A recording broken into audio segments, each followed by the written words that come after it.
What's up, Homestead homies? It's Off Grid with Doug and Stacy. I'm Doug. And I'm Stacy. And all this month, kind of towards the end of the month, and these videos coming up, we're going to be celebrating and talking about our 5 years of living off grid on the homestead with no solar, no electricity, not a single luxury. Like Robinson Crusoe, not a single luxury.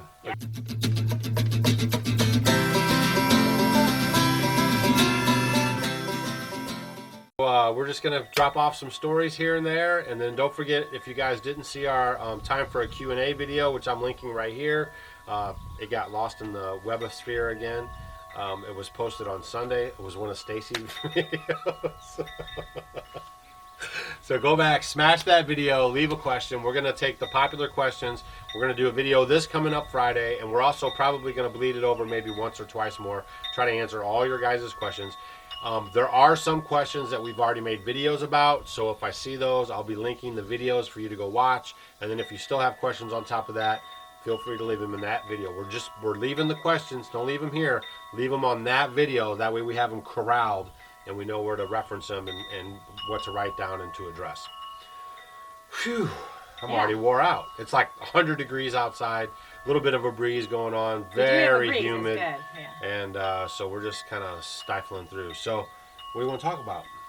Well, I want to talk about, I think, kind of your feeling when you first move out to a homestead, because it's sort of like, sort of like just getting married, your first year of marriage, like you're newlywed. It can be scary.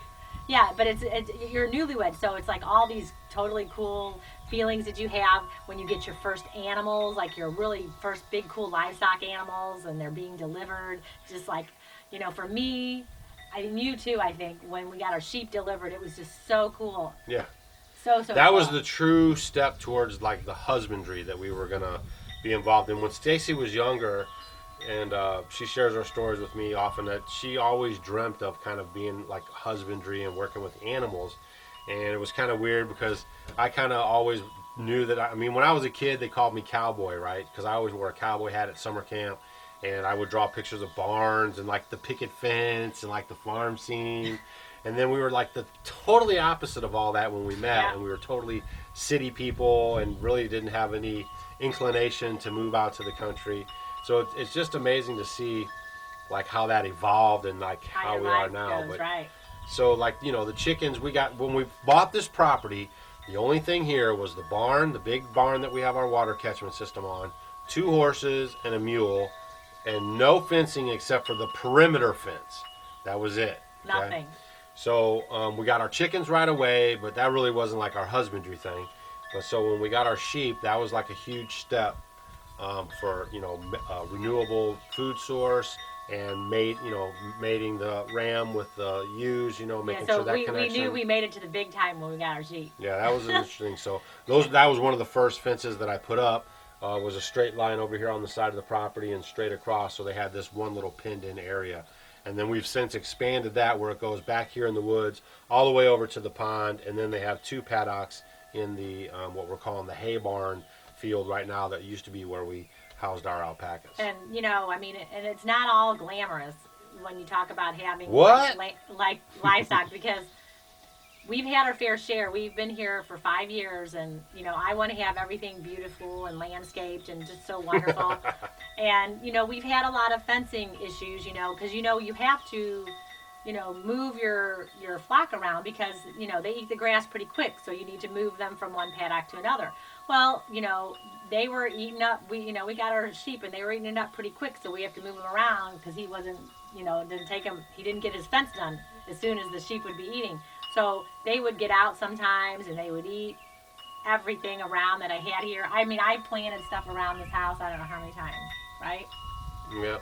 A lot of times, and they've eaten it over and over. They've gotten out. I mean, you guys know, not that long ago, they came and ate all our sunflowers and ate a lot of stuff around here. But so that's happened quite a bit. The horses did that too when we had those horses. Horses are stinkers. We didn't have the fence, right? And then so we had the cabin here that we built, and then we had like a bird bath over here by these trees back in the back here. And then we had a thing where we put sunflowers for the birds, like a little barn. It looks like a little tin barn. I had gotten a really cute, I thought it was sort of like... I thought it was so cute. Yeah, really cute. It was it had birdseed in it. So they would come in, because they had free range to walk anywhere. and they would come over here. They would knock that thing down, bust out all the seeds out of it, lay under it, come over here, all up to the front. You know, I had somebody leave a comment before, and they were telling us about how the horses are good around the house. I'm like, no, they just not from our they experience. they come up to my window. They were, I mean, oh my gosh, they're like little, news. they're like bad little kids. Yeah, they were bad news. They like to cause trouble. Yeah. They're little stinkers. And the mule that we had, I mean, they were like the dirty little. Not the Dirty Dozen, not but the Dirty Dozen, but the Three Amigos Stooges. or something. Yeah, So they were those always little causing horses problems. cause some trouble. And that's when those were riding horses, so we got rid of those horses, and then that's when I brought in the buggy horse and the team and everything. But I've since fenced off. The whole property is in paddocks now, and is a lot more functional for raising our livestock and doing our thing here.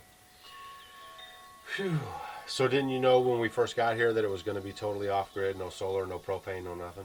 No, see, when I came out here, because I said, I'm not moving out there until I want a propane refrigerator. I have to have a refrigerator. And then it was like, you said it'll all work out. Let's just get out there and kind of get going. So, you kind of go with the flow.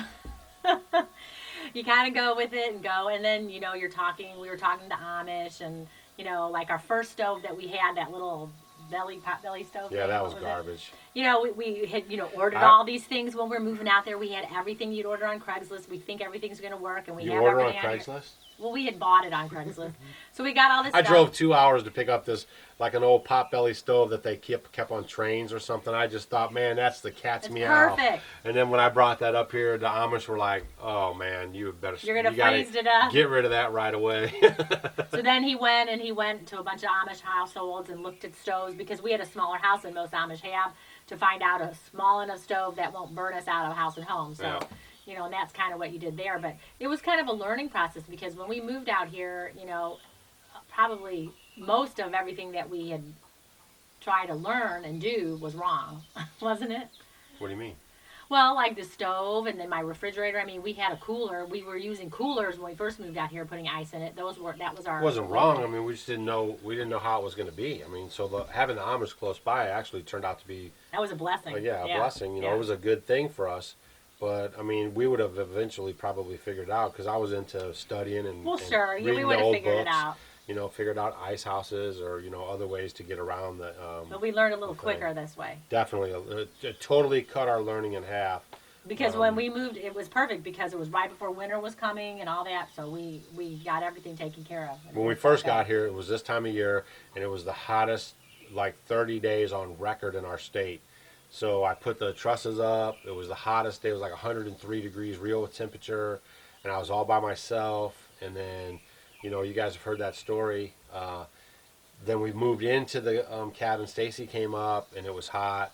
And then we had the animals come. Then the following summer was really hot. It was one of those drought deals. So it was still hot for summer. Well, and then let's talk about this too. And then we were hauling water. Yeah. We were hauling water, and then having a garden, and then having to water when you're having a drought. And we had our small truck then that our son now has, and then we would back that up with a 275-gallon tote in the back, pump the water out of the pond, and the truck can't hold the whole 275 gallons. So I could only pump it up like halfway. Then we'd bring it up here. We'd water the garden, which at that time we were doing a 10,000 square foot garden. Yeah, we couldn't hardly even water it.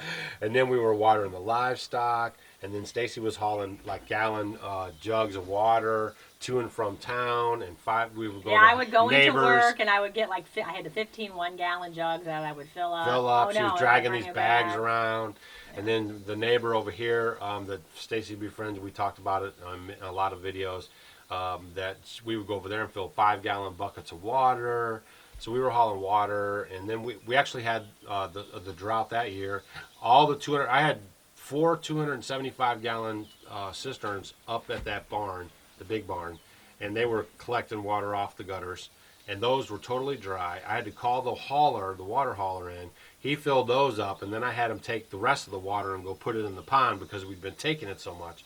I was worried that the pond was going to start. Yeah, because a lot of our people around here, the ponds totally dried up, and the fish died and everything. I mean, it was really bad that year.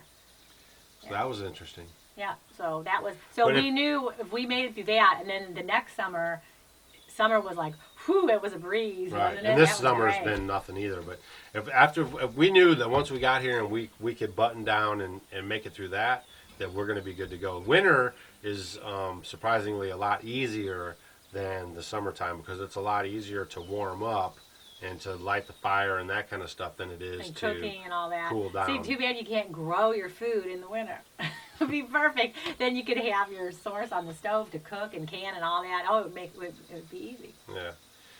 So we don't cook in the house in the summertime. We cook outside. We have a propane gas thing for outside right now, but we are going to be building and sun videos oven. coming up. The sun oven is off the chain. Yeah. The best. That's probably one of the best additions we've made to the homestead.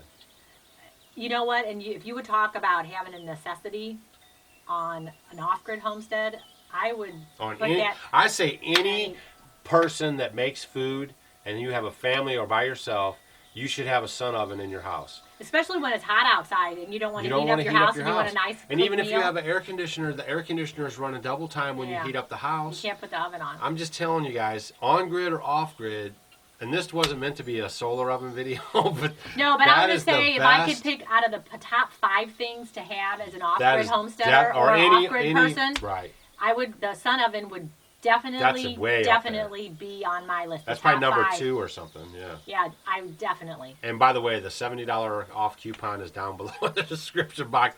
We want you guys to save $70, man. I contacted them, and you know they're working with us, and I'm just letting them know that when we talk about their sun oven, people might buy them, and I'm trying to secure you guys a way to get it a lot less expensive. It doesn't mean nothing to me, but it helps you save $70 off of that sun oven, so that's huge. But that is one of the best things that we've got. And you know what? He does not cook. He doesn't like to cook. He never I has cook in cooked. that thing. He does. He cooks, and he cooks a wonderful meal too. And he can't burn it. He can't do anything. So I throw it in there in the morning, and by the time she gets home, it's good to go. So yeah, because I mean, I can't believe. Oh, will you make dinner for me or whatever if I'm gone? And he does. And, I used to it's make so dinner easy. for her before we got married. Yeah. Then I stopped. It was like, yeah, he tricked me.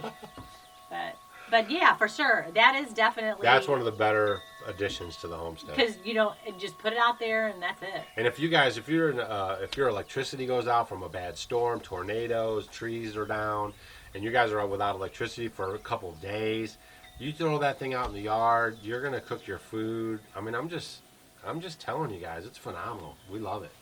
We love us some All-American sun oven. Keep on in the description. Oh, and then I wanted to talk about, besides the sun oven, we were talking about the animals. Yeah. I wanted to talk about, when you have livestock, things can happen. Like Well, if you have accidents and livestock, they stuff. say that you can have dead stock.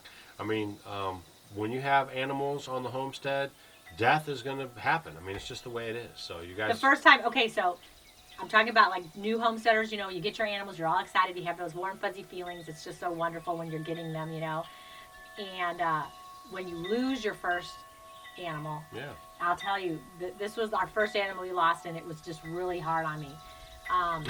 You're trying to talk about your Gladys. chicken. So we had for me, and it was hard. We had gotten this chicken, and you know how We have many chickens. when they'll pick on each other and, Right. and they start pecking it. If they see blood, they just go at it. Right. So I had this chicken. I took her away from the flock, took her in the barn, and she just lived in there. She was great. She laid her egg every day in there, but she was the barn chicken. She was wonderful. I named her Gladys. Everything was good. Close your ears. So I loved her. We had her for months and months, and she was just the best chicken. Best little barn And chicken. then finally was the day we were getting our 2 new Belgians. The reason why is Gladys was used to walking around Smokey. He has a smaller hoof, and the Belgians have a much bigger hoof. So the chickens would walk around because they kind of know. Well, we had the Belgians, and we had just gotten them because we had those Welsh. Those They're other not Welsh. ones, Those are halflingers. The halflingers.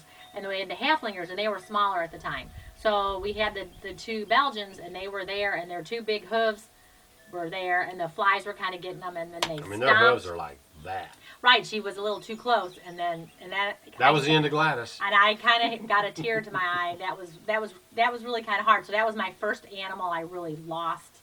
Yeah, but by I think accident. the more heart-stricken one with me was the one you Oh, killed no. with colloidal silver.